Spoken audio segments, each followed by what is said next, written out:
का ये संदेश है। माँ की गोद पिता का आश्रय, मेरा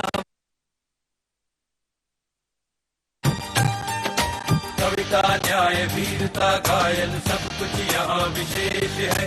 हृदय देश का यह मैं इसका मेरा मध्य प्रदेश है, मेरा मध्य प्रदेश है। सुख का दाता सबका साथी,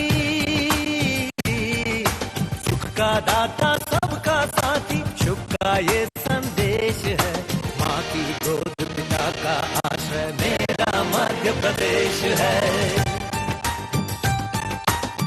का दाता सबका साथी, शुभ का ये संदेश है। माँ की गोद पिता का आश्रय, मेरा मध्य प्रदेश है।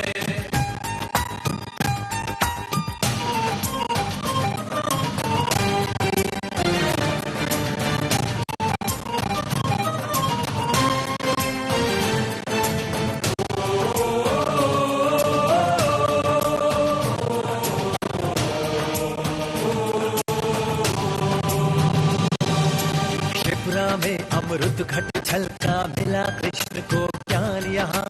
महाकाल को तिलक लगाने मिला हमें वरदान यहाँ। शिप्रा में अमृत घट छलका, मिला कृष्ण को ज्ञान यहाँ। महाकाल को तिलक लगाने मिला हमें वरदान यहाँ। उर्वर भूमि सघन वन रत्न संपदा जहाँ अशेष है। सौरभ सुषमा से मंडित मेरा मध्य प्रदेश है। सुख का दाता सबका साथी, सुख का दाता सबका साथी, शुभ का ये संदेश है। माँ की गोद पिता का आश्रय, मेरा मध्य प्रदेश है।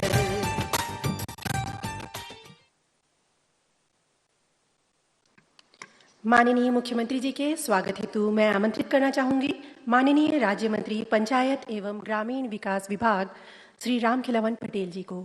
माननीय राज्य मंत्री पंचायत एवं ग्रामीण विकास विभाग माननीय मुख्यमंत्री जी का स्वागत करते हुए जोरदार तालियों से उनका वंदन अभिनंदन करें। इसी क्रम में प्रमुख सचिव महोदय पंचायत एवं ग्रामीण विकास विभाग से माननीय मुख्यमंत्री जी के स्वागत का अनुरोध है। प्रमुख सचिव महोदय पंचायत एवं ग्रामीण विकास विभाग से माननीय मंत्री जल संसाधन एवं मत्स्य विभाग श्री तुलसी सिलावट जी के स्वागत का अनुरोध है। प्रमुख सचिव पंचायत एवं ग्रामीण विकास विभाग से माननीय स्वास्थ्य मंत्री श्री प्रभुराम चौधरी जी के स्वागत का अनुरोध है। आप जोरदार तालियों से स्वागत करें। प्रमुख सचिव महोदय पंचायत एवं ग्रामीण विकास विभाग से माननीय मंत्री सूक्ष्म लघु एवं मध्यम उद्यम विज्ञान एवं प्रौद्योगिकी के स्वागत का अनुरोध है। प्रमुख सचिव महोदय पंचायत एवं ग्रामीण विकास विभाग से माननीय राज्य मंत्री पंचायत एवं ग्रामीण विकास विभाग के स्वागत का अनुरोध है। माननीय राज्य मंत्री पंचायत एवं ग्रामीण विकास विभाग से स्वागत उद्बोधन हेतु सादर अनुरोध है।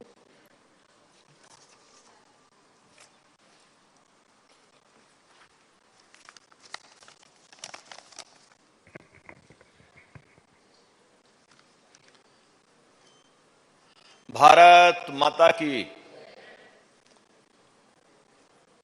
श्रद्धेय कुशाभाऊ ठाकरे के सभागार के आज के इस कार्यक्रम में जो मध्य प्रदेश राज्य ग्रामीण आजीविका मिशन द्वारा आयोजित है, इस कार्यक्रम के मुख्य अतिथि हम सबके मार्गदर्शक, हम सबके नेता, गरीबों के मसीहा और जिन्होंने इस मध्य प्रदेश को बीमारू राज्य से विकसित राज्य बनाया, अब आत्मनिर्भर मध्य प्रदेश की ओर अग्रसर मध्य प्रदेश के यशस्वी मुख्यमंत्री माननीय शिवराज सिंह चौहान जी, आज के हमारे बड़े भाई कैबिनेट मंत्री आदरणीय तुलसीराम सिलावट जी, आज के कैबिनेट मंत्री आदरणीय प्रभुराम चौधरी जी, आज के कैबिनेट मंत्री माननीय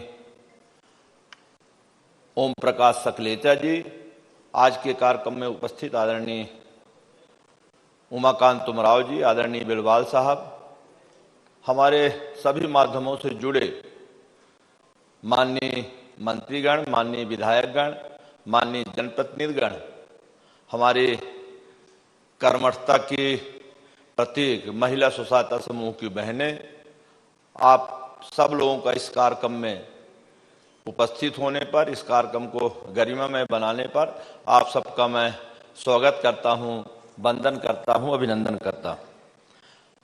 विदित है कि ग्रामीण क्षेत्र में निवासरत निर्धन परिवारों को गरीबी से मुक्ति दिलाने के लिए पंचायत एवं ग्रामीण विकास द्वारा 2012 में राज्य ग्रामीण आजीविका मिशन का शुभारंभ किया गया। माननीय मुख्यमंत्री जी, आपके प्रेरणा से, आपके कुशल मार्गदर्शन पर मध्य प्रदेश पंचायत एवं ग्रामीण विकास द्वारा हमारी बहनें 350 स्व सहायता समूहों के माध्यम से 40 लाख परिवार इसमें जुड़े हैं और 2024 तक 65 लाख परिवारों को, 25 लाख और परिवारों को जोड़कर इसका 65 लाख तक पूरा करना है। प्रिय बहनों, जैसा कि आप सब जानती हैं, ग्रामीण आजीविका मिशन का उद्देश्य ग्रामीण निर्धन परिवारों की महिलाओं को स्व सहायता समूह से जोड़कर, संगठित करके सहयोगात्मक मार्गदर्शन करना तथा समूह सदस्यों के परिवारों के रुचि अनुसार उपयोगी स्वरोजगार एवं कौशल आधारित आजीविका के अवसर उपलब्ध कराना है, ताकि मजबूत बुनियादी संस्थाओं के माध्यम से गरीबी की आजीविका की अस्थायी आधार पर बेहतर बनाया जा सके। माननीय मुख्यमंत्री जी का जो संकल्प है उसको ध्यान में रखकर काम करते हुए प्रदेश में निर्धन परिवारों को आगे बढ़ाने के लिए नित्य नई व्यवस्थाएं की जा रही हैं। हितग्राहियों का लाभ देने में जो कठिनाई हो, उसके लिए सरकार द्वारा हितग्राही मूलक योजनाओं को व्यवहारिक एवं सरल बनाया जा रहा है। योजनाओं को अधिक पारदर्शी बनाकर तकनीकी कठिनाइयां दूर कर सतत प्रयास किया जा रहा है। इसके लिए विशेष प्रयास करते हुए बैंक ऋण वितरण के समस्त प्रकरणों को पोर्टल के माध्यम से प्रस्तुत, स्वीकृत एवं वितरित कराया जा रहा है। मध्य प्रदेश में आजीविका मिशन के अंतर्गत समूहों से जुड़ी बहनों के सामाजिक आर्थिक सशक्तिकरण के साथ साथ सर्वांगीण विकास के लिए माननीय मुख्यमंत्री जी सशक्त नेतृत्व में नित नए सोपान तय किए जा रहे हैं। समूहों से जुड़ी बहनों को भरपूर सहयोग करते हुए आगे बढ़ाने के लिए हम सब लोग लालायित हैं। साथियों, सरकार द्वारा प्रदेश के चहुमुखी विकास के लिए एक से एक योजनाएं संचालित की जा रही हैं। माननीय मुख्यमंत्री जी ने जो प्रदेश को आत्मनिर्भर बनाने का संकल्प लिया है, उसमें हम सब लोग मिलकर सतत प्रयास कर रहे हैं। लगातार उसमें माननीय मुख्यमंत्री जी के नेतृत्व में पूरे प्रदेश में आत्मनिर्भर बनाने के लिए प्रयास जारी हैं। आज के इस कार्यक्रम में माननीय मुख्यमंत्री जी, माननीय मंत्रीगणों का, माननीय विधायकगणों का, विभिन्न माध्यमों से जुड़े जनप्रतिनिधियों का, उपस्थित सभी हमारे महिला स्व सहायता समूह की बहनों का मैं आज के इस गरिमामयी कार्यक्रम में पुनः हार्दिक स्वागत करते हुए, वंदन करते हुए, अभिनंदन करते हुए अपनी बात समाप्त करता हूं। वंदे मातरम। जय श्री राम। धन्यवाद माननीय मंत्री जी। माननीय मुख्यमंत्री जी द्वारा प्रदेश की बहनों को इतनी बड़ी सौगात दी गई है जिसकी कल्पना सपने में भी नहीं की जा सकती थी। पोषण आहार संयंत्रों के मालिक हमारे स्व सहायता समूहों के परिसंघ हैं। क्या आप जानते हैं ये संयंत्र कितने भव्य हैं? आइए इनमें से एक पोषण आहार संयंत्र का दर्शन करते हैं। पोषण आहार संयंत्र दर्शन पर तैयार फिल्म की प्रस्तुति का अनुरोध है।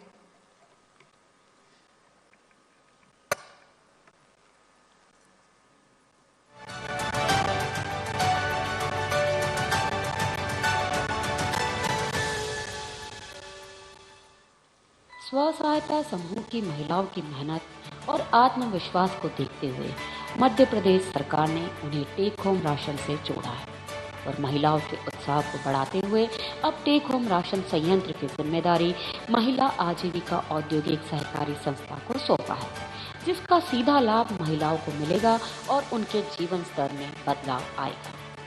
इस तरह प्रदेश में 7 टेक होम राशन संयंत्र देवास, धार, होशंगाबाद, सागर, मंडला, रीवा और शिवपुरी में स्थापित किए गए हैं और प्रदेश के 45 जिलों में पोषण आहार की आपूर्ति प्रदेश भर के आंगनवाड़ियों में की जा रही है।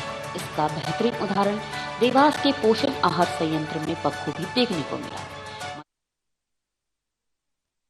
जानते हैं कि कैसे उसके सपनों को आसमान मिला, तो चलते हैं जिला देवास की ओर और माननीय मुख्यमंत्री जी संवाद करेंगे बहन रुबीना, जो कि देवास जिले से हमारे साथ जुड़ चुके हैं। सबसे पहले तो आज नर्मदा जयंती है। मैं नर्मदा जी को प्रणाम करते हुए मां से यही प्रार्थना करता हूं, क्योंकि नर्मदा जी हमारे लिए नदी नहीं है, हमारे लिए सीधे सीधे मां हैं। और नर्मदा जी मध्य प्रदेश की जीवन रेखा है, क्योंकि पीने का पानी हो नर्मदा जी से बड़े हिस्से को मिलता है, सिंचाई का जल हो नर्मदा जी हमें देती है, हमारे घर में बिजली का प्रकाश हो नर्मदा मैया हमें देती है। इसलिए त्वदीय पाद पंकजम नमामि देवी नर्मदे, मां नर्मदे आपको बारंबार हम प्रणाम करते हैं। और मैं अपनी बहनों से भी, प्रदेशवासियों से भी ये अपील करता हूं कि मां का कर्जा है हम पे, हमको भी वो ऋण उतारना चाहिए, कर्जा उतारना चाहिए। नर्मदा जी दूषित ना हो, इसका ध्यान हम रखें। नर्मदा जी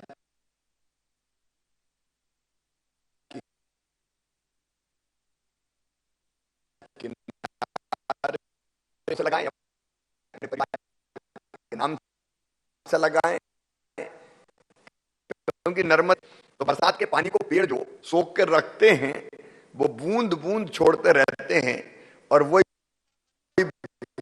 बूंद बूंद जल नर्मदा जी की धार बन के बहता है और उससे हम पानी भी पीते हैं, खेती भी करते हैं, बिजली भी लेते हैं।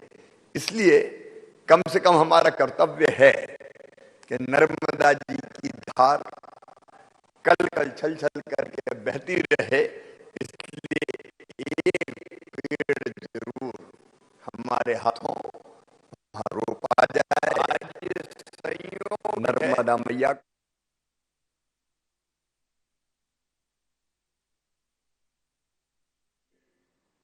मेरी जिंदगी का मकसद, भारतीय जनता पार्टी की सरकार का मकसद है, पहला उद्देश्य बहनों का और बेटियों का सशक्तिकरण, उनको मजबूत बनाना है सब दृष्टियों से। और ऐसे ही एक सशक्तिकरण की प्रतीक हमारी बहन रुबीना हैं। रुबीना, मेरी आवाज सुन रही हो? हाँ मामा जी नमस्ते। नमस्ते, कैसी हो आप? बढ़िया मामा जी, आप कैसे हो? मैं तो बिल्कुल ठीक हूँ। बहनों के बीच में होता है तो भाई बहुत खुश होता है। बिल्कुल, हम भी बहुत बढ़िया हैं। अच्छा, कब से आजीविका मिशन से जुड़े हैं आप? मैं 2017 से जुड़ी हुई हूँ। 2017 से जुड़े? हाँ। आपने हाँ। कौन सा काम शुरू किया था, बताइए जरा। मैं पहले मजदूरी करती थी खेतों में जाकर, और मैं आजीविका मिशन से समूह से जुड़ी हूँ। जैसे मैंने पहले तो फेरी से कपड़ा बेचा, गाँव गाँव जाकर मैंने कपड़ा बेचा, और कपड़ा बेचने के बाद में जैसे मेरी आय बढ़ती गई, मैंने शुरू में मैं 5,000 का कपड़ा लेके न आई थी बैरागढ़ से।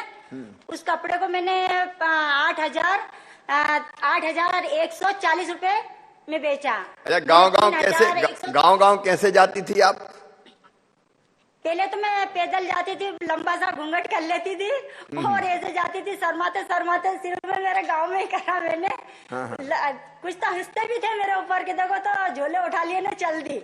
तो मैंने किसी की भी परवाह ना करते हुए मैं पहले अपने गांव से चालू करा मैंने।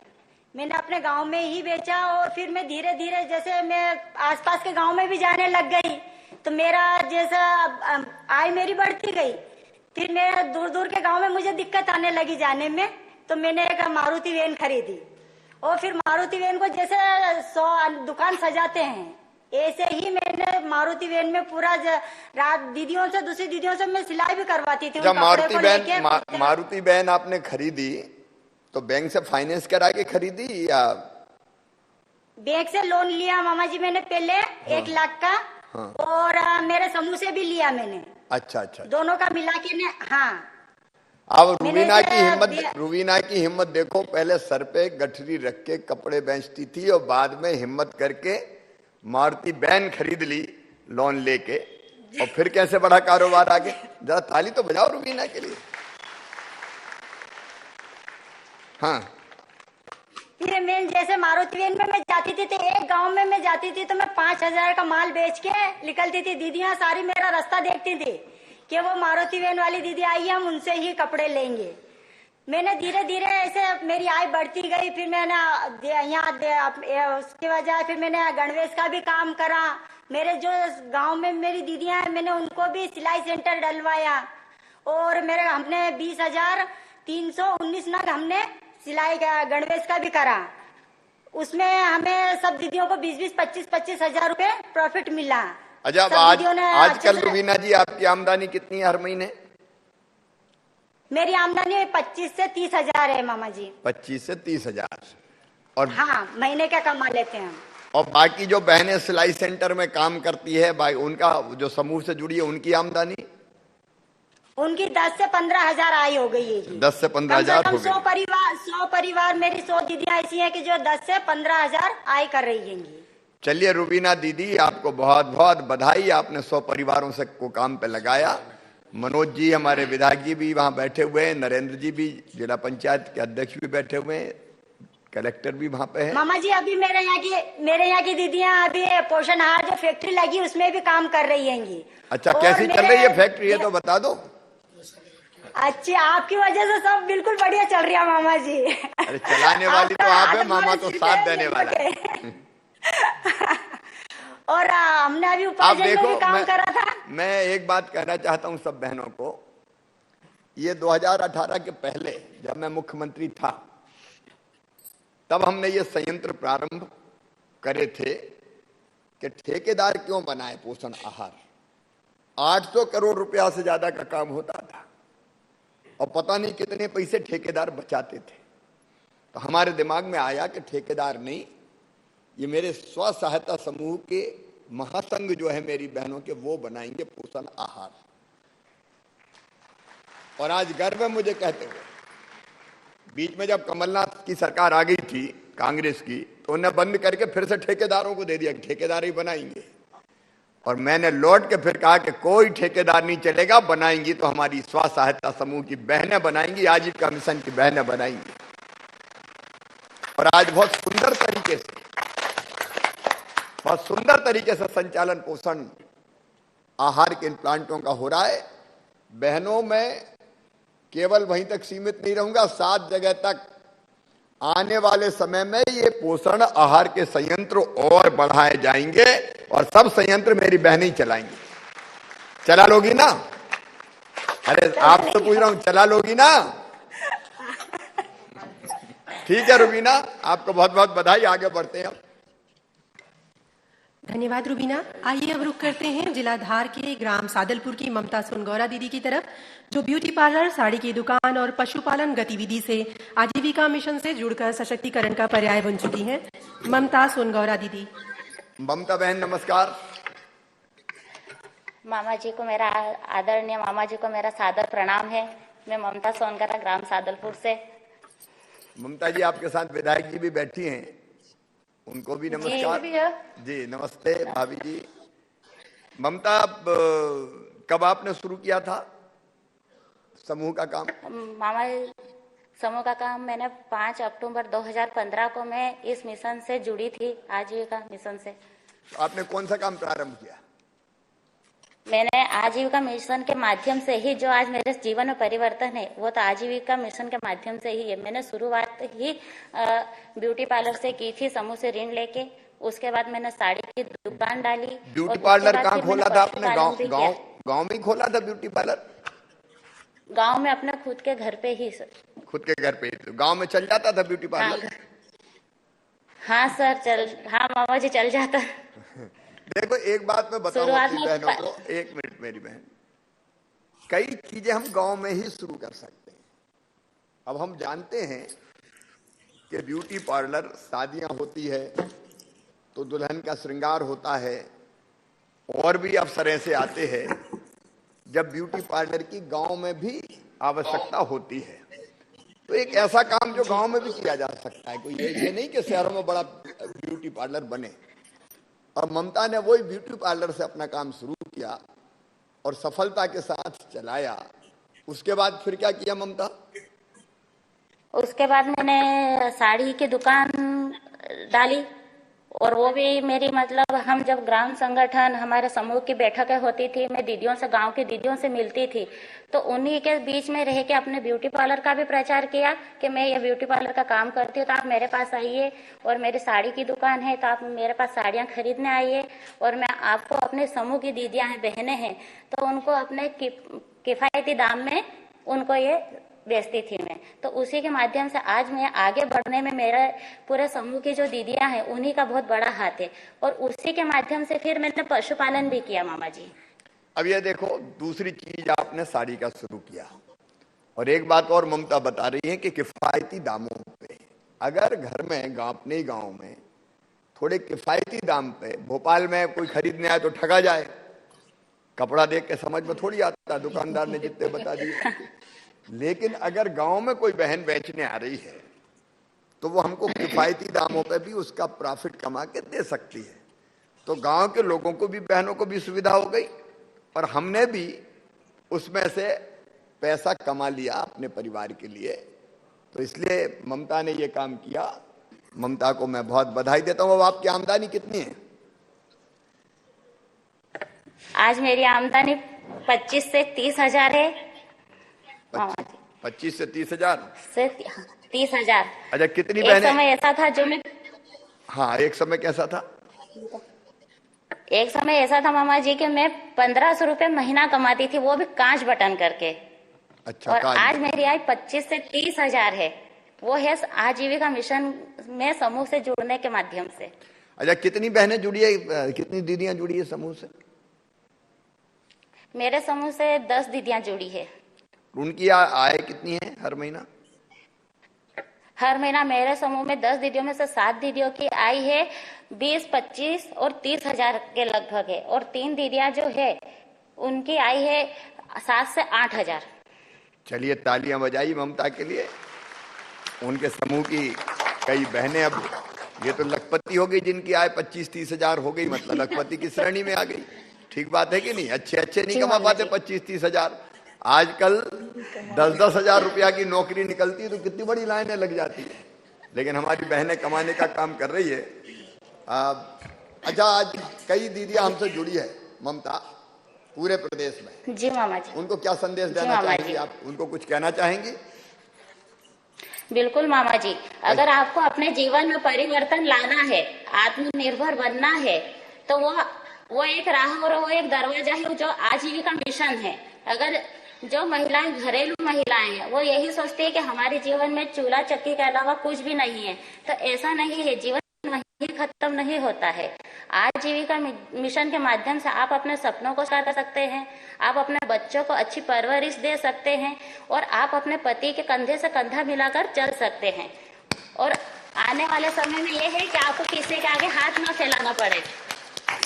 अब देखो ये कितना बड़ा संदेश दिया है कि आप में वो क्षमता है, आप कर सकती है, किसी के सामने हाथ फैलाने की जरूरत नहीं है। नारी अब अबला नहीं है, नारी अब सबला है। अबला नहीं, सबला है, सबल है। बहुत बहुत बधाई आपको। अब आगे बढ़ते हैं। धन्यवाद ममता दीदी। ग्रामीण आजीविका मिशन के प्रयासों से हो रहे बदलाव किसी से छुपे नहीं हैं। यदि हम कहें कि एक बहुत बड़ी आर्थिक एवं सामाजिक क्रांति का संचार ग्रामीण मध्य प्रदेश में हो रहा है तो यह अतिशयोक्ति नहीं होगी। आइए आपको ले चलते हैं जिला शहडोल और ऐसी ही एक आशा राठौर दीदी जो कि ग्राम साखी से हमसे जुड़ी हैं, उनसे बात करते हैं। आशा जी नमस्कार।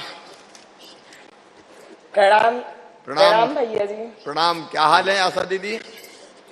ठीक है भैया। आपके साथ जयसिंह मरावी जी भी बैठे हैं और जी भैया जी। हाँ, शरद जी भी बैठे हैं। क्या मास्क में कम दिखते हैं? जी भैया। आशा कब से आप समूह से जुड़ी हैं? भैया मैं तो समूह में 2011 से जुड़ी थी जो SGSY का था, लेकिन वो समूह चल नहीं रहा था। फिर 2012 में जब ये आजीविका मिशन का योजना आया, हमले द्वारा गांव में जानकारी हुई, उसके माध्यम से समूह से जुड़ी। और क्योंकि जो पहले समूह था उसमें कोई नियम नहीं था और जानकारी नहीं थी। अच्छा। जब जो आजीविका मिशन योजना का समूह आया उसमें हमको पंचसूत्र के बारे में पता चला कि कैसे बचत करना है, कैसे मीटिंग रखनी है। इसके बाद हमारे समूह को CCL हुआ, रिवॉल्विंग फंड मिला, फिर CCL हुई, CIFRAS आई, जिससे कि पहले हमारी आमदनी थी 3 से 4 हजार रुपए महीने का। जब समूह आजीविका मिशन का समूह आया, जिससे कि आज की आमदनी है, उससे हम सेंटिंग प्लेट बनवाए। अच्छा, जिसमें आज मेरी आय है। सेंटरिंग की प्लेट बना रहे हैं आप? सेंटरिंग का काम कर रहे हैं? जी सर। जी भैया। ये सेंटरिंग अपन कहाँ, गांव में ही मिल जाता है काम सेंटरिंग का? जी भैया, गांव में जो आवास बन रही है उसमें लग रही है हमारी पूरी। अच्छा, जो आवास गांव में बन रहे हैं तो उसमें सेंटरिंग लग जाती है। तो सेंटरिंग में एक महीने में कितनी आमदनी हो जाती है सेंटरिंग के काम में? सेंटरिंग के काम में 27 से 28 हजार रुपए तक हो जाता है। और आज की आमदनी मैं कर रही हूँ, जो कि बुक कीपर का काम कर रही हूँ, और थ्रेसर चल रही है, मिक्सचर मशीन है और चावल का पापड़ बना रहे हैं। मेरी आय है 32 से 32 हजार रुपए, इससे ज्यादा भी हो जाता है। चलिए, बहुत अच्छे, 32 हजार रुपया कमा रहे हैं। अब देखो, मैं सब बहनों को कहना चाहता हूं, इनसे हमको जो हमारे सफलता की कहानी उनसे सीखना चाहिए। अब प्रधानमंत्री आवास योजना के मकान बनने हैं तो मकान में कारीगर भी लगेंगे। मकान की छत डलनी है तो सेंटरिंग की जरूरत भी पड़ेगी। सेंटरिंग करने वाले कम मिल रहे हैं, कई बार उसके काम देर से होते हैं। और इसलिए सेंटरिंग करने का काम अगर स्व सहायता की समूह की बहनें, आजीविका मिशन की बहनें शुरू कर दें तो गांव के लोगों का काम भी आसानी से हो जाएगा। और जैसा अभी आपको आशा दीदी बता रही थी कि 32 हजार के आसपास, 27-28 हजार के आसपास आमदनी भी हो जाती, तो ये नए नए काम हम ढूंढ सकते हैं। सेंटरिंग का काम बहुत अच्छा काम है। ऐसे कई नए नए काम हम खोज सकते हैं जिसके कारण हमारे समूह को नया काम मिलेगा और हमारी आमदनी बढ़ेगी। कितने बहनें अब स्व सहायता समूह से जुड़ी है आपके यहाँ गांव में? 530 जुड़ गई हैं दीदियां। 530 दीदियां जुड़ी हैं। अच्छा, सबको कुछ ना कुछ आमदनी हो रही या अभी सबको आमदनी नहीं हो रही? सबको हो रही भैया जी। जब से समूह में जुड़ी हैं तो सब अपना कुछ ना कुछ कर रही हैं। 2 से 3 गतिविधियां कर रही हैं। 2 से 3 गतिविधियां कर रही जी। अच्छा, एक और मैं पूछ रहा हूं कि आजीविका मिशन से जुड़ने के बाद आपके समूह ने कोई गांव में सामाजिक काम भी करना शुरू किए? जी भैया। क्या? मेरे समूह में तो एक आकाश समूह की दीदी हैं जो कि 17 साल के उम्र में अपनी लड़की की शादी करने के लिए चाह रही थी कि शादी करनी है। तो हम उसको बहुत समझाए कि जब तक 18 साल की नहीं हो जाती तो शादी ना करिए, तो वो नहीं मान रही थी। फिर अपने यहाँ ग्राम संगठन की मीटिंग रखी गई जिसमें उसको बुलाया गया और सब महिलाओं द्वारा समझाया गया कि जब तक 18 साल की लड़की ना हो जाए तो शादी नहीं करनी, क्योंकि 17 कम उम्र में उसको कुछ भी परेशानी हो सकती है। और 18 साल में जो कन्यादान, मुख्यमंत्री कन्यादान योजना मिल रहा है वो भी मिल जाएगी। वो सबके समझाने से मान गई, ग्राम संगठन की महिलाओं की मीटिंग में समझाने के बाद मान गई। वो 1 साल बाद जब 18 साल की हो गई लड़की तभी वो शादी की। उसको कन्यादान योजना 51,000 का मिला। फिर चलिए, बहुत अच्छे। देखिए, ये सामाजिक काम है। मेरी सारी बहनें सुन रही हैं, कम उम्र में बेटी की शादी नहीं करनी चाहिए। पहले वो कम से कम खुद इतनी समझदार हो पाए कि अपने परिवार को ठीक ढंग से चला सके। ये जरूरी है, पढ़ लिख भी सके। अब तो हमको सब बेटियों को पढ़ाना है ना, बिना पढ़ाए थोड़ी रखना है। ये नया जमाना है, न्यू इंडिया बन रहा है। और अब तो शादी की बेटियों की उम्र भी 18 से बढ़ा के 21 साल कर दी गई है। 21 साल अबोध बालिका की आप शादी कर दो, जो शादी का मतलब ही नहीं जाने। एक तरह से उस बेटी की भी हम जिंदगी तबाह और बर्बाद कर दे रहे हैं। उसको पढ़ने का पूरा मौका दो, वो ढंग से समझ जाए, समझ विकसित हो जाए, हर चीज समझने लगे, तब उसकी और फिर वो अपना कैरियर भी बनाए। भाई आज वो जमाना चला गया कि आदमी कमाएगा और बहन तो या उसकी पत्नी तो केवल घर में चूल्हा चौका ही संभालेगी। चूल्हा चौका संभालना बुरा नहीं है, लेकिन हम दुनिया के बड़े से बड़ा काम कर सकते हैं।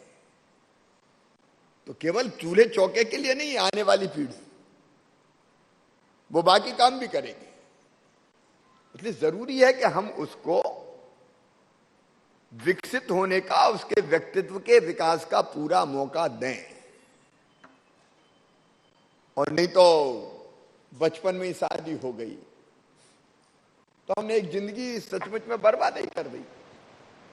और इसलिए मैं आशा बहन आपको बधाई दे रहा हूं। आप ये सामाजिक अभियान भी चलाते हैं कि कम उम्र में शादी ना करें।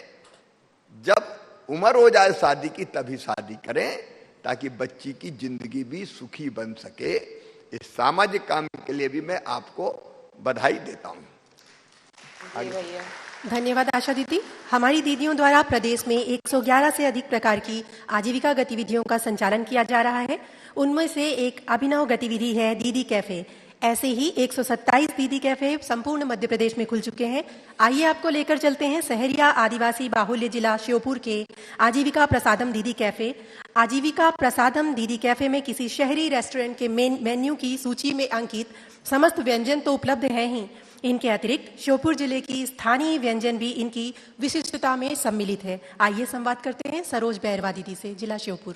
सरोज बहन नमस्ते। नमस्ते मामा जी, क्या हाल है? बस बढ़िया है मामा जी, आप कैसे हो? मेरी बेटी अच्छी है तो मामा अच्छे हैं, उसमें क्या दिक्कत? जी मामा जी। आप खुश हो तो मामा खुश है। जरा ये तो बताओ, पीछे लिखा हुआ AM प्रसादम भोजनालय एंड रेस्टोरेंट, ये AM प्रसादम क्या है, जरा समझाओ तो हमें। मामा जी, AM का प्रसादम का मतलब आजीविका मिशन। हाँ, ताली बजाओ। मैं समझ नहीं रहा था कि जब मैंने पीछे लिखा देखा, पीछे देखा AM, तो ये आजीविका मिशन है। जी मामा जी। चलिए, कब से चला रहे हैं आप ये प्रसादम? मामा जी, हमें इसे चलाए 5 महीने पूरे हो चुके हैं, ये 6ठा महीना चल रहा है। अच्छा, ये विचार का उद्घाटन कैसे आया कि दीदी कैफे या AM प्रसादम खोले? सबसे पहले तो आपकी वजह से ही विचार आया मामा जी। कैसे? क्योंकि आप बोलते रहते हैं हमारी दीदी ये करो, साबुन बनाओ, सरफ बनाओ, तो आपके विचार से हमारे मन में विचार आया क्यों हम कैफे खोले, प्रसादम खोले और हमें भी नाश्ता बनाए, भोजन बनाए, ताकि कस्टमरों को और आप तक भी हमारा शुद्ध भोजन पहुंच सके। और मामा जी, हम ये आशा करते हैं कि आप भी हमारे प्रसादम पे कभी मामी जी को साथ में लेके पधारे, और जरूर पधारे मामा जी। जरूर, और आपको आना ही पड़ेगा मामा जी।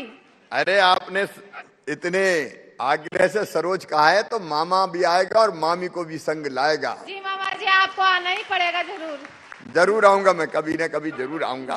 जी मामा जी। और मैं अभी से निर्देश दे रहा हूँ कि जब मेरा वहां दौरा हो तो AM प्रसादम में जानी है भाई, प्रसाद वहीं पाना है। क्या क्या बनता है कैफे में? क्या क्या बनता है प्रसादम में? क्या क्या खिलाते हैं? नाश्ता खिलाते, सुबह 7 बजे से शुरू कर देते। हाँ। और रात को 11 बजे तक भोजन चलता है हमारे यहाँ पे। अच्छा, 7 बजे से रात को 12 बजे तक? नहीं मामा जी, 11 बजे तक। 11 बजे तक। कितने लोग आ जाते हैं एक दिन में लगभग भोजन करने या नाश्ता करने? यहाँ पे 500-600 लोग आ जाते हैं। और कितनी आमदनी हो जाती है एक दिन में? एक दिन में 15 से 20 हजार की आमदनी हो जाती है। अरे वाह, ये तो गजब है भाई। अच्छा, कितनी दीदियां लगी इस काम में? 10 दीदियां लगी हुई है। मतलब दीदियों के परिवारों के लोग भी लगे हुए हैं, किसी के बेटे, किसी के पति है, मतलब परिवार के ही सदस्य हैं, समूह की दीदियों के परिवार के सदस्य हैं सर। जी मामा जी। तो ये तो बहुत अच्छी बात हुई। तो एक परिवार को लगभग महीना भर में कितना मिल जाता है? एक परिवार को लगभग महीने भर में 10 से 11 हजार रुपए मिल जाते हैं मामा 10 से 11 हजार रुपए एक परिवार को जी मिल मामा जी। मामा जी, अब देखो, सरोज ने जो बताया हमको, मैं सभी दीदियों से कहना चाहता हूं कि उनने दीदी कैफे, एम प्रसादम खोला। अच्छा है, अलग अलग नाम से खोले हैं। और लोगों को भोजन की भी जरूरत है और नाश्ते की भी जरूरत है। और बहनें जितना अच्छा भोजन और नाश्ता बना सकती और तो कोई बना नहीं सकता। सही बात है कि नहीं? तो हम अच्छा नाश्ता भी दे रहे हैं, अच्छा भोजन भी दे रहे हैं। 15-20 हजार रुपए। हमारी दीदियां शुद्ध तेल, कच्ची घानी से तेल निकालती है, तो हम शुद्ध तेल इनसे ही खरीदते हैं। अच्छा, कच्ची घानी का तेल? जी मामा जी। तो तेल भी शुद्ध होता है, मिलावट वाला नहीं होता?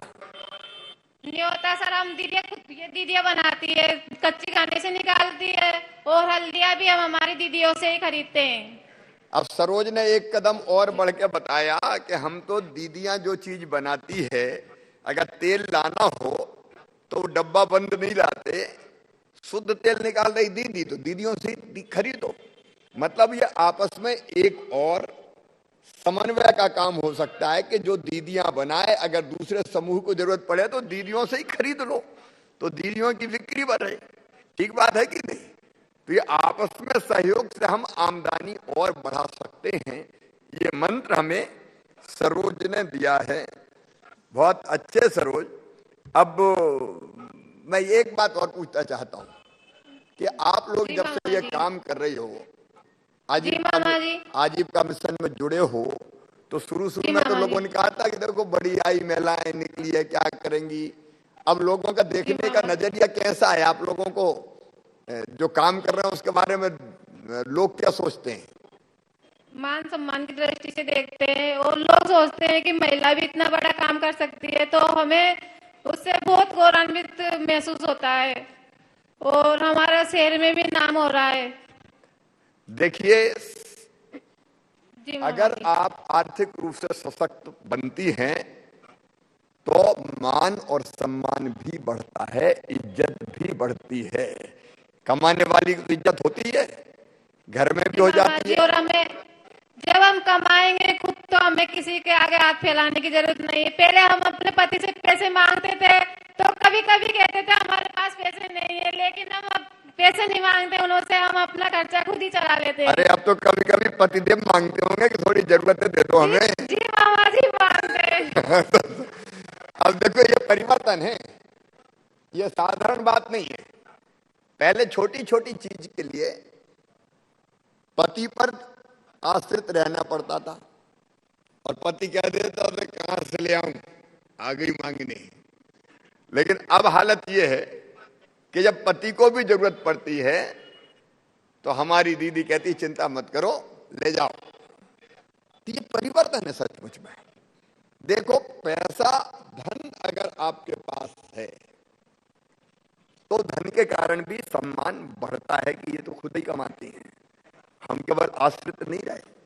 तो महिलाओं के प्रति देखने की जो दृष्टि थी, वो दृष्टि अब बदल गई है। मैं बहुत बधाई देता हूं सरोज आपको, सारी दीदियों को। जी मामा जी। बस ठीक है, फिर वही दीदी क्या है, एम प्रसादम में आके मिलेंगे। हमारी समय की दीदी मंगोड़ी भी बनाती है, तो हम चाहते हैं कि ये स्कूलों में मध्याह्न भोजन के रूप में वितरित हो। एक हम ये देख लेते हैं कि मध्याह्न भोजन में सरोज जो कह रही है, मध्याह्न भोजन में ऐसी कौन सी चीज है जो हम आजीविका मिशन के समूहों से खरीद के ऐड कर सकते हैं। तो आपने जो सुझाव दिया है उस सुझाव पर हम जरूर गंभीरता से विचार करके सर्वोच्च फैसला करेंगे। आपको और आपके पूरी समूह की दीदियों को बहुत बहुत बधाई देता हूं। जी मामा जी, और आपकी सभी भांजा आपका इंतजार करेगी, आप आना जरूर। बिल्कुल जरूर जरूर आऊंगा, जरूर आऊंगा। बहुत बहुत धन्यवाद। आपको आना ही पड़ेगा जरूर।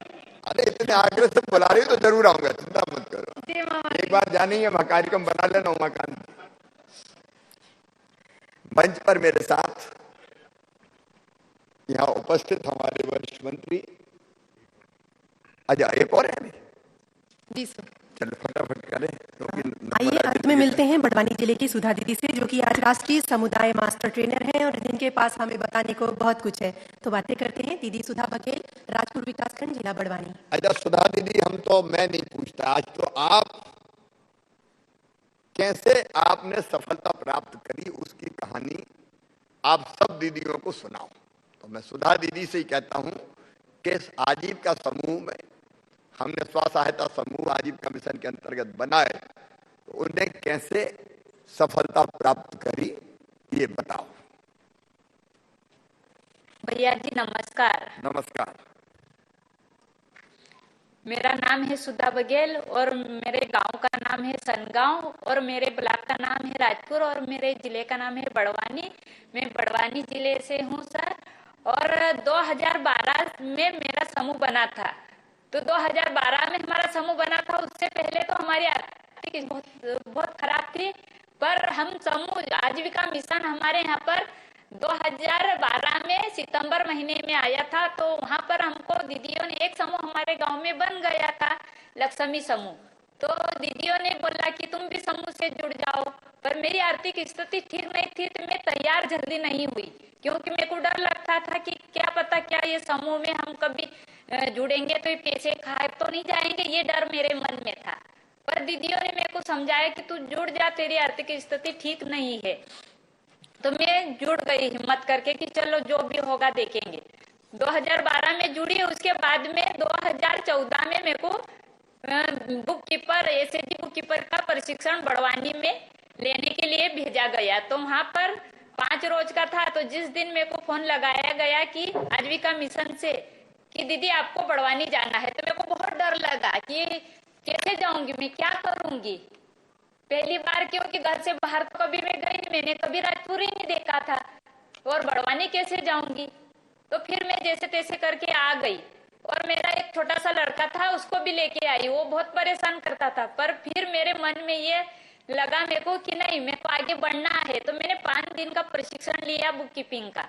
उसके बाद में फिर वापस गई, फिर और 5 दिन का लिया प्रशिक्षण। सुधा दीदी अल्प समय में, क्षमा कीजिएगा सुधा दीदी, अल्प समय में अपनी बात कहनी है, कम समय में थोड़ा जल्दी कहें और ये बताएं हिमाचल प्रदेश की यात्रा।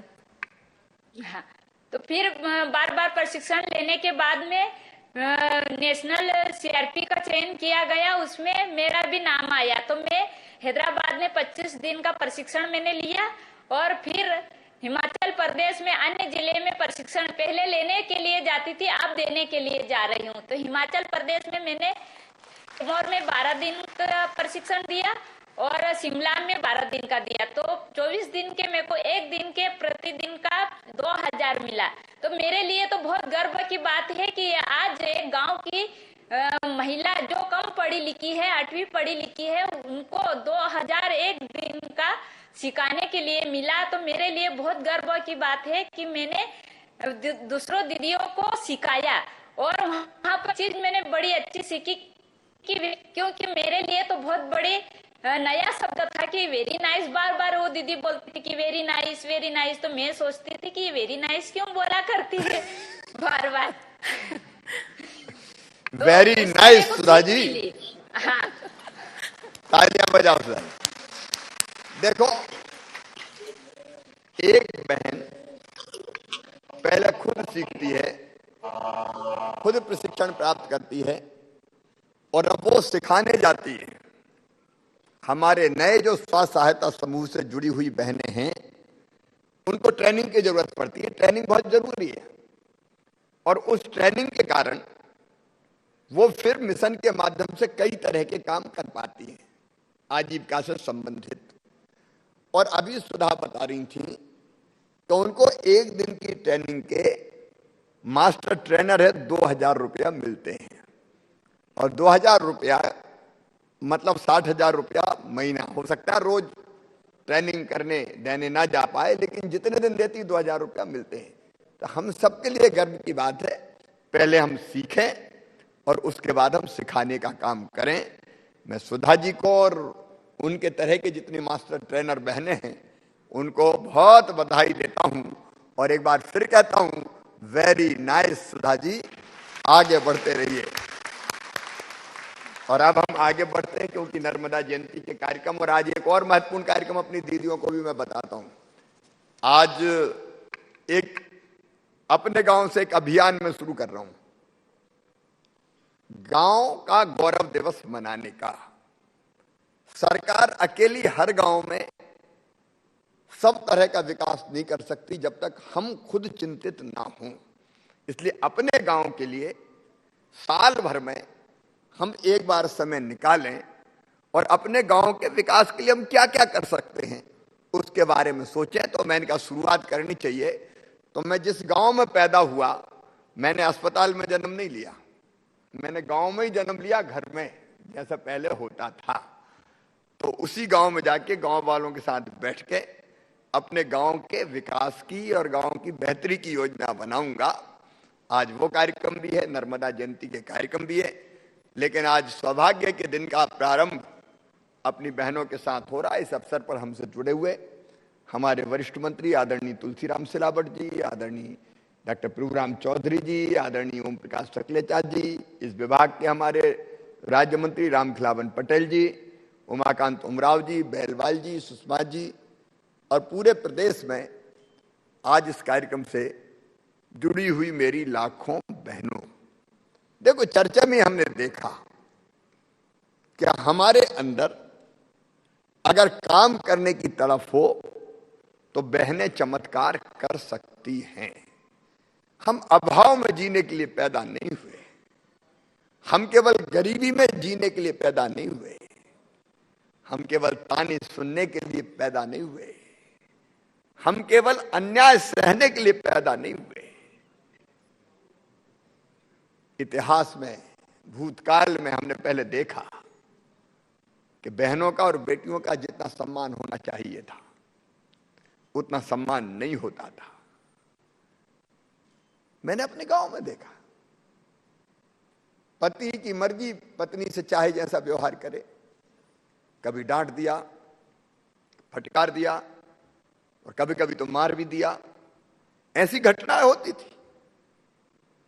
अब भी बिल्कुल नहीं होती, ये मेरा कहना नहीं, अब भी कई बार घरेलू हिंसा की घटनाएं सुनाई में देती है। नारी केवल ये सहने के लिए नहीं है। बचपन से मैंने ये भेदभाव और अन्याय अपने गांव में भी देखा था। बेटा और बेटी में भेद किया जाता था। बेटे को लाड़, बेटी आ गई तो कहां की आफत आ गई, मां की सूरत भी उतर जाती थी। और तब से दिल और दिमाग में यह बात बैठी थी कि मां, बहन और बेटी के सशक्तिकरण के लिए काम करना है। और आज मैं कहता हूं मेरी बहनों, मेरे जीवन का मिशन है मां, बहन और बेटियों की बेहतर जिंदगी वो जिए, इसके लिए हर संभव कोशिश करना, हर संभव कोशिश करना। और इसलिए जब मुख्यमंत्री नहीं था तब भी अनेकों प्रयास करता था व्यक्तिगत रूप से, लेकिन मुख्यमंत्री बनने के बाद जो योजनाएं बनी, अब तो योजनाएं बनी है जन्म लेने के पहले ही। प्रधानमंत्री जी को धन्यवाद देता हूं, मातृ वंदना योजना बनी। हमने संबल योजना में भी तय किया कि बहन अगर बेटा बेटी को जन्म देने वाली होगी तो जन्म देने के पहले 2 बेटियों तक 4000 रुपया उसके खाते में डालेंगे, ताकि पोषण आहार भी वो खा सके ठीक से, खुद भी स्वस्थ रहे, बेटा बेटी भी आने वाला स्वस्थ पैदा हो। और एक चीज मैं और देखता था कि बेटा बेटी के जन्म के 8 दिन पहले तक खेतों में काम कर रही है। तो मेरे दिल में दर्द होता था कि हे भगवान, वो दिन कब आएगा कि बेटा बेटी के जन्म के पहले कम से कम महीना भर तो आराम कर ले। और इसलिए ये विचार मन में था, इसलिए हमने तय किया 4,000 रुपया पहले देंगे और बेटा बेटी के जन्म के बाद फिर 12,000 रुपया और देंगे, ताकि लड्डू वड्डू भी ढंग से खा सके, पोषण आहार भी मिल सके और घर पे रह के आराम भी कर सके। तो बेटा बेटी के जन्म लेने के पहले शुरू हो जाता है।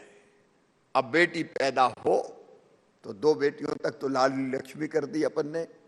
41 लाख लाडली लक्ष्मी बच्चियां आज मध्य प्रदेश की धरती पर है, जो पढ़ रही है और आगे बढ़ रही है।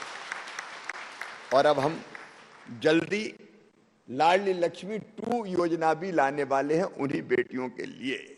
बेटियां पढ़ें, लिखें, आगे बढ़ें, कोई डॉक्टर बने, कोई इंजीनियर बने, कोई साइंटिस्ट बने, कोई पत्रकार बने, कोई अलग क्षेत्र में जाए, कलेक्टर बने, कमिश्नर बने, आईएएस बने, आईपीएस बने, तो बेटियों की हर संभव मदद की जाएगी।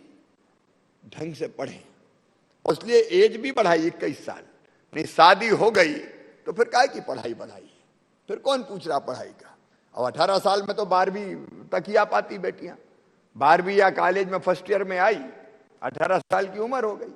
लेकिन अब बढ़ के कर दी 21 साल, ताकि उनको बड़े पदों पर पहुंचने का मौका भी मिल सके।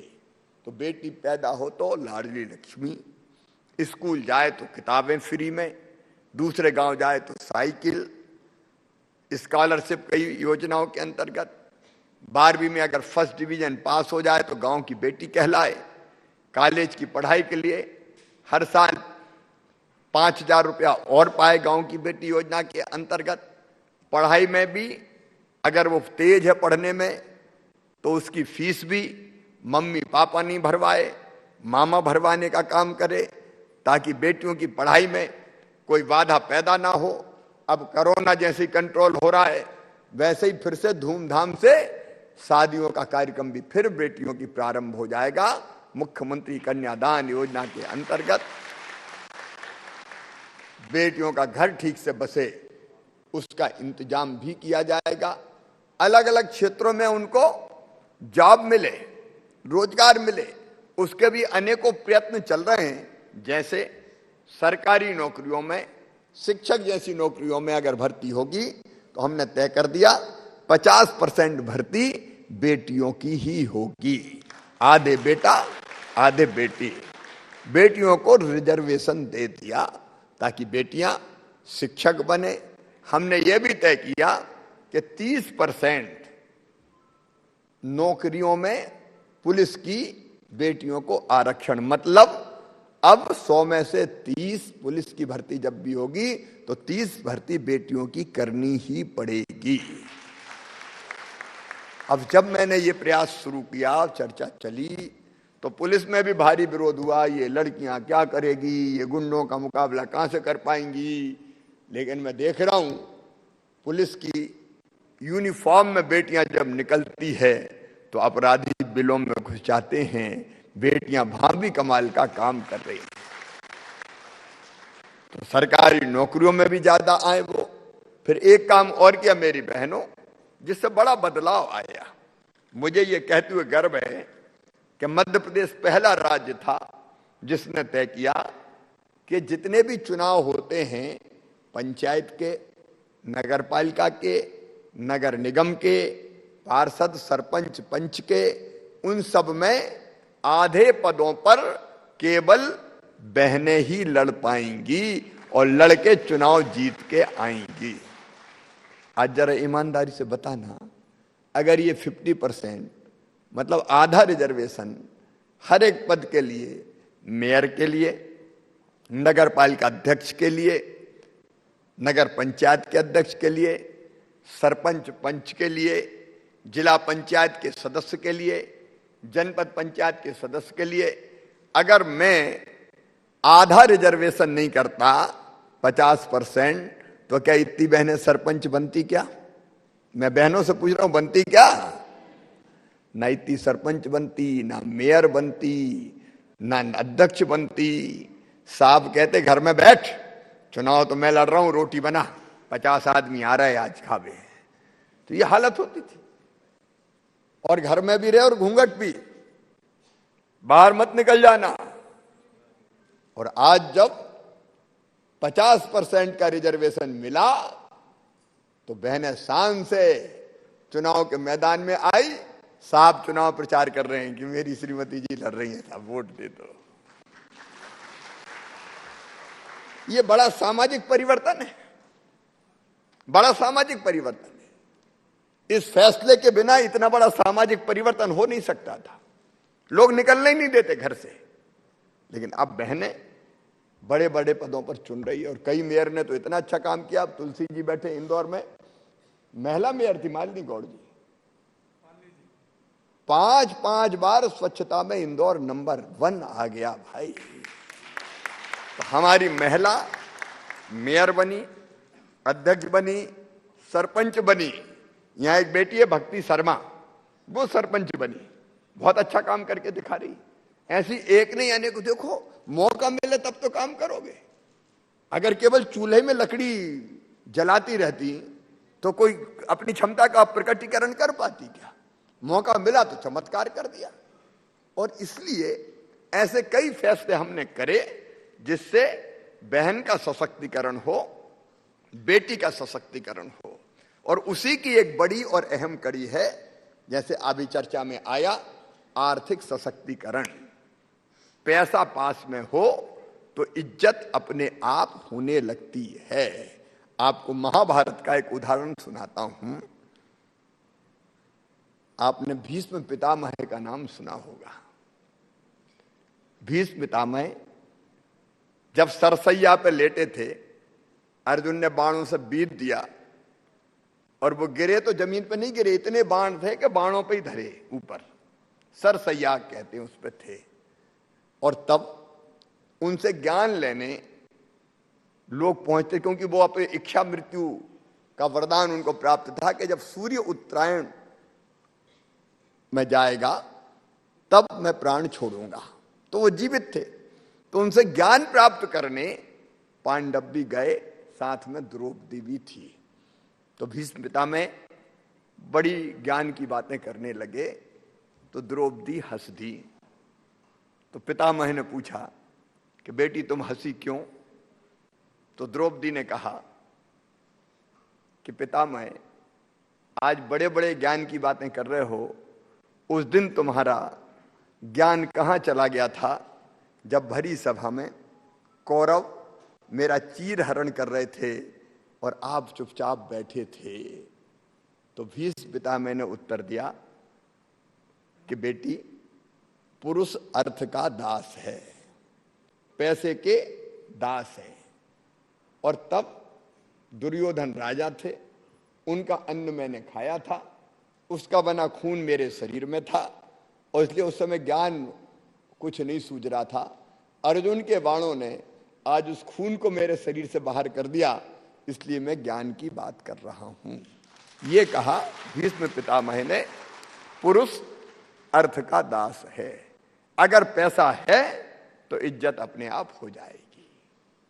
और इसलिए पैसा आजीविका के लिए भी जरूरी है, पैसा आत्मसम्मान के लिए भी जरूरी है, पैसा आत्मविश्वास के लिए भी जरूरी है। और इसलिए मैं चाहता हूं कि मेरी हर बहन पैसा कमाए, सम्मान के साथ कमाए, आमदनी उसकी बढ़े। और आमदनी बढ़ाने का सबसे प्रभावी उपाय अपने पास है तो वो है आजीविका मिशन, अपना आजीविका मिशन। मैं पंचायत ग्रामीण विकास विभाग को बधाई देता हूं, बेलवाल जी जैसे हमारे साथी को बधाई देता हूं। मैं अपनी उन बहनों को बधाई देता हूं जो इस काम को आगे बढ़ाने में लगी है। मेरा सपना है, मैंने एक सपना देखा है कि मेरी हर गरीब बहन आजीविका मिशन से जुड़ के कम से कम 10,000 रुपया महीना तो उसकी कमाई हो जाए। और उसके लिए दिन रात एक करेंगे, बहनों को लगातार जोड़ते रहेंगे। अभी हमने लगभग 40 लाख के आसपास बहनों को जोड़ने में सफलता प्राप्त की है। अभी मैं हर महीना बैंकों की क्लास लेता हूं, ये भी रहते हैं उमाकांत उमराव और बेलवाल जी भी। बैंकों की क्लास कितना दिया तुमने पैसा, बैंक लिंकेज मिला कि नहीं स्व सहायता समूहों को, डंडा लेके पीछे पड़ा हूं। तब आज 300 करोड़ रुपया बहनों के खाते में डाल रहे हैं और हर महीने डालते रहेंगे मेरी बहनों, चिंता मत करना। ब्याज की सब्सिडी भी देंगे, बैंकों से पैसा भी दिलाएंगे और तुम्हारे बनाए हुए प्रोडक्ट की मार्केटिंग भी करेंगे और पैकेजिंग करने में भी सहयोग देंगे। मेरा अपनी बहनों से आग्रह के पूरे आत्मविश्वास के साथ आगे बढ़े, एक के बाद एक नया काम करती जाएं और अपनी आमदनी बढ़ाएं और जो चीज आप उत्पादित करें उसको आजीविका मार्ट पोर्टल से जोड़ें। आजीविका मार्ट पोर्टल ऐसा है कि जिसमें आपका सामान पोर्टल में दिखने लगा तो घर बैठे भी ऑर्डर आने लगते हैं, जरूरत नहीं कि आप फेरी लगाने जाओ। तो वो उपाय भी हम करेंगे, लेकिन हम अपने उत्पादों को घर बैठे ही अच्छे दामों पर बेच सकते हैं।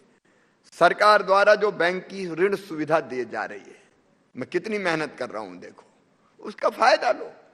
साहूकारों से पैसा लेने की कोई जरूरत नहीं है, सूदखोरों के चक्कर में हमको पड़ना नहीं है, नहीं तो वो बर्बाद कर देते हैं। और मेरी बहनों, आत्मविश्वास के साथ खुद सोचो, अगर स्कूल की यूनिफॉर्म सिलना है तो हम कोई के भरोसे काय को रहे, खुद दुकान पे जाओ, मोल भाव करो, अच्छी क्वालिटी का सस्ते दामों में खरीदने की कोशिश करो।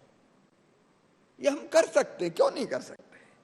स्वतंत्र रूप से निश्चिंत होकर अपना कारोबार करें तो सब चीजें ठीक होती चली जाएगी। खुद सामग्री खरीदें और जहां तक हो सके नगद लेन देन के बजाय डिजिटल लेन देन की तरफ आगे बढ़ें। एक बार अगर कोई समूह बन गया तो वो समूह पर टूटना नहीं चाहिए, टूटना नहीं चाहिए, वो चलना ही चलना चाहिए। और समूह में 13 सूत्र आपको सिखाए जाते हैं, उन 13 सूत्रों पर आप पूरा अमल करते हो। 13 सूत्र सबको मालूम है ना? यहां बैठी बहनों से 13 सूत्र पता है कि नहीं? अरे जोर से बोलो, ऐसे नहीं, हाथ उठा के बताइए। पता है 13 सूत्र? हाँ, तो 13 सूत्र सीख लो, क्योंकि ये ट्रेनिंग का विषय है। हम सीखना चाहते तो हम सीख जाते हैं। उन्हीं सूत्रों पर चलते हुए अपने समूह को आप आगे बढ़ाएं। सरकार बाजार उपलब्ध कराएगी, सरकार कई चीजें, जैसे आपने देखा स्कूल की यूनिफॉर्म, बिजली के बिल का कलेक्शन, अब ये जो हमारी राशन की दुकानें, वो भी कई जगह बहनों से ही हम चलवाएंगे। गेहूं की खरीदी और बाकी चीजों की खरीदी, उसमें भी बहनों को लगाने का काम कर रहे हैं। एक नहीं, ऐसे अनेकों नए नए काम भी हम खोजते चले जाएंगे। आप भी खोजें, हम भी खोजें और ये संकल्प करें कि आगे बढ़ना है, पीछे मुड़ के नहीं देखना। आमदनी अपनी बढ़ाएंगे, अपने पैरों पे खड़ा होंगे, ताकि जरूरत पड़े तो परिवार की मदद हम खुद कर सकें कि ये काम हम करेंगे, पति की भी मदद आप कर सकें। मैं कोई पति पत्नी में मतभेद की बात नहीं कर रहा, लेकिन महिला को भी स्वाभिमान के साथ जीना चाहिए साहब। हम केवल ताने सुनने के लिए नहीं है। आखिर भारत में कहा गया, यत्र नार्यस्तु पूज्यन्ते रमन्ते तत्र देवता। जहां मां, बहन और बेटियों की पूजा होती है वहीं भगवान निवास करते हैं। जहां बहनों की इज्जत नहीं होती वहां भगवान भी निवास नहीं कर सकते। इसलिए गंगा, गीता, गायत्री, सीता, सत्या, सावित्री, दुर्गा, लक्ष्मी, सरस्वती हैं हम, तो पूरे आत्मविश्वास से आगे बढ़ेंगे। आप आगे बढ़े, भाई आपके साथ हैं, भारतीय जनता पार्टी की मध्य प्रदेश की पूरी सरकार आपके साथ है। जगह जगह आज हमारे विधायक साथी जुड़े हुए हैं, वो आपके साथ हैं, मंत्री आपके साथ हैं। मिलके चलेंगे, आगे बढ़ेंगे, अपने पैरों पर खड़े होंगे, अपने परिवार को आगे बढ़ाएंगे और अपने प्रदेश और देश को आगे बढ़ाने में भी योगदान देंगे। आप सबको एक बार फिर से बहुत बहुत शुभकामनाएं, प्रणाम, नमस्कार। आपके अनमोल आशीर्वचन एवं मार्गदर्शन के लिए कोटिसह आभार माननीय मुख्यमंत्री जी। मध्य प्रदेश आजीविका मिशन से जुड़ी स्वसहायता समूह की बहनें आत्मनिर्भर मध्य प्रदेश बनाने के लिए कृत संकल्पित हैं।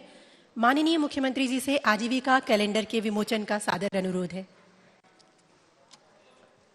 आजीविका मिशन अंतर्गत प्रदेश भर में संचालित गतिविधियां, दिशा निर्देश व नियमावली का सूक्ष्म संकलन है यह आजीविका कैलेंडर, जो कि एक सारगर्भित समग्र प्रशिक्षण सामग्री है।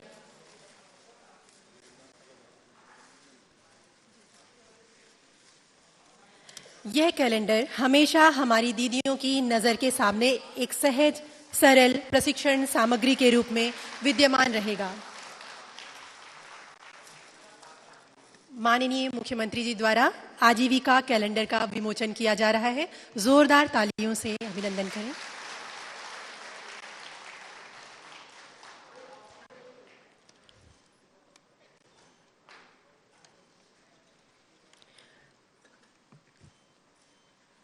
माननीय मुख्यमंत्री जी के कर कमलों से स्वसहायता समूहों को प्रतीक स्वरूप ऋण राशि का वितरण किए जाने का अनुरोध है।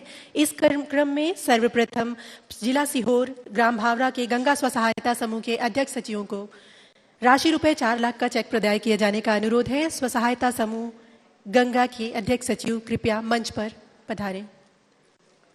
जिला सीहोर ग्राम भावरा के गंगा स्वसहायता समूह द्वारा पशुपालन गतिविधि की जा रही है और माननीय ये डेयरी गतिविधि को आगे बढ़ाने के लिए इस 4 लाख रुपए के चेक को प्राप्त कर रही है गंगा स्वसहायता समूह की अध्यक्ष व सचिव जिला सीहोर ग्राम भावरा। आप जोरदार तालियों से अपनी बहनों का अभिनंदन करती रहें। जिला भोपाल ग्राम रतुआ रतनपुर के श्री राम स्वसहायता समूह की अध्यक्ष सचिव से निवेदन है कि वे 6 लाख रुपए का चेक प्राप्त करने के लिए कृपया मंच पर पधारें। जिला भोपाल ग्राम रतुआ रतनपुर की श्री राम स्वसहायता समूह की महिलाएं छोटी सी पशुपालन गतिविधि से वृहद मिल्क चिलिंग सेंटर एवं डेयरी व्यवसाय को बढ़ाने हेतु 6 लाख रुपए का ऋण प्राप्त करते हुए जोरदार तालियों से अभिनंदन। जिला विदिशा ग्राम सप्तुलपुरताल के रामकृष्ण स्वसहायता समूह के अध्यक्ष सचिव से निवेदन है कि कृपया 6 लाख रुपए का चेक प्राप्त करें। विदिशा जिले की ग्राम सप्तलपुरताल के रामकृष्ण स्वसहायता समूह द्वारा पशुपालन गतिविधि को बढ़ाने के लिए ये 6 लाख रुपए प्राप्त किए जा रहे हैं। जोरदार तालियां। जिला रायसेन ग्राम सियरमाऊ के शिवाय स्वसहायता समूह के अध्यक्ष सचिव को राशि रुपए 5,75,000 का चेक प्रदाय किया जा रहा है।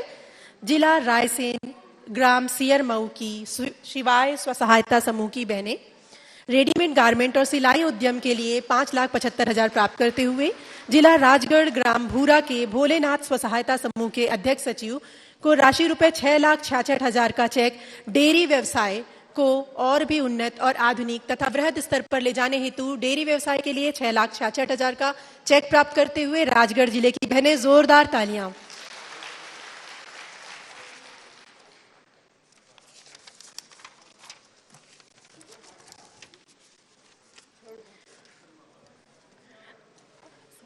अब मैं आभार प्रदर्शन हेतु आमंत्रित करना चाहूंगी मुख्य कार्यपालन अधिकारी महोदय मध्य प्रदेश राज्य ग्रामीण आजीविका मिशन आदरणीय LM बेलवाल सर। नमस्कार। अंधेरे से उजाले की ओर, निर्धनता से संपन्नता की ओर, अज्ञानता से ज्ञान की ओर ले जाने का काम करता है आजीविका मिशन। माननीय मुख्यमंत्री जी के मुख्य आतिथ्य में यहाँ पर उपस्थित हमारे माननीय मंत्रीगण, प्रदेश के विभिन्न जिलों से जुड़े हमारे सम्मानीय जनप्रतिनिधिगण, हमारी बहनें, माननीय मुख्यमंत्री जी के मार्गदर्शन में और उनके दिशा निर्देशों में आजीविका मिशन से जुड़ी महिलाओं के सर्वांगीण सशक्तिकरण के लिए, चाहे वो आर्थिक हो चाहे सामाजिक हो, यहाँ तक कि राजनीतिक सशक्तिकरण के लिए लगातार प्रयास चल रहे हैं। उन्हीं प्रयासों में से एक बहुत बड़ा प्रयास है हमारी बहनों को बैंकों से ऋण दिलाने का। आज इसी प्रयास में हम यहाँ पर उपस्थित हैं और माननीय मुख्यमंत्री जी द्वारा लगातार, जैसे उन्होंने भी बताया है कि बैंकों से ये बात कही जा रही कि हमारी जो बहनों की जो भी आवश्यकताएं हैं उनकी पूर्ति के लिए उनकी आवश्यकता अनुसार ऋण दिया जाए और ये हमारी गारंटी है कि हम उनका